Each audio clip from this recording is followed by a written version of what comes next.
Hello दोस्तों, स्वागत है आपका आपके अपने YouTube चैनल पर। आज हम आप सभी लोग के लिए एक विवाह गीत लाए हैं। अगर आप हमारे चैनल पर पहली बार आ रहे हैं तो हमारे चैनल को सब्सक्राइब करिएगा, गाने को लाइक और शेयर करिएगा। शिव जी चले हैं जी गंगा नहाई, ले आईनी सोने का गिलास जी। इहै हो गिलास गौरा नैहर जिन पठैह, तोहर नैहर बाटै गरीब हो।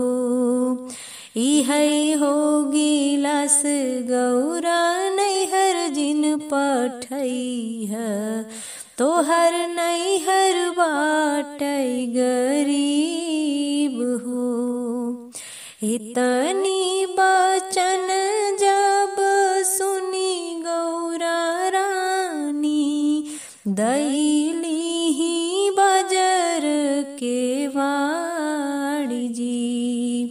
इतनी बचन जब सुनी गौरा रानी, दैली ही बजर के वाणी जी।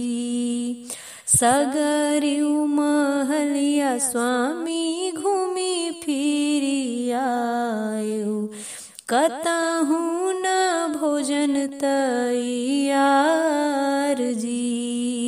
सगरी महलिया स्वामी घूमी फिरी आयु, कतहु न भोजन तैयार जी।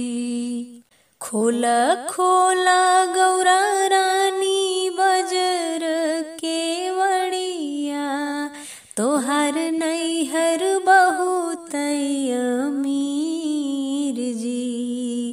खोला खोला गौरा रानी बजर के वड़िया, तोहार नैहर बहुत अमीर जी।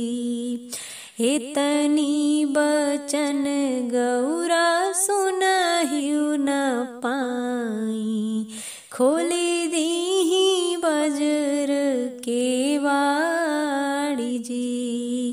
इतनी बचन गौरा